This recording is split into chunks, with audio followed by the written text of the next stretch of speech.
అంటే చాలామంది తెలీదు. బాప్తిసం పొందిన వాళ్ళందరూ కూడా ఏమైన వారు తెలుసా? అభిషేకించబడిన వారు.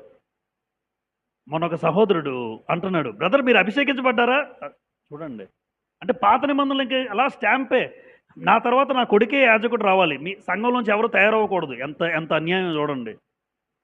నా కొడుకు, వాళ్ళ కొడుకు, వాళ్ళ కొడుకు వాళ్ళే తినాలి కానుకలన్నీన.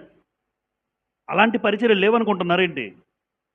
నా తర్వాత మళ్ళీ నేను ముసలైపోతాను, చచ్చిపోతే నా కొడుకు చేస్తాడు.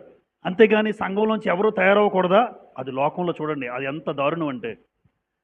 ఈరోజు నేనెలాగా బాప్తిసం ద్వారా అభిషేకించబడ్డానో, నాలాగే అనేక మంది తమ్ముళ్ళు, అన్నలు అభిషేకించబడతారు. ఎవ్వరికైనా అర్హత ఉంది ఇక్కడికొచ్చి మాట్లాడడానికి. దేవుడు అవకాశం ఇస్తే. ఎవ్వరికైనా అవకాశం ఉంది. అంతేగాని నేను, నా కొడుకు, నా కొడుకులు మాత్రమే తినడానికి కాదిది. అది అది అది కాదు అభిషేకం అంటే. గ్రంథంలో చూడండి యోహాను రాసిన మొదటి పత్రిక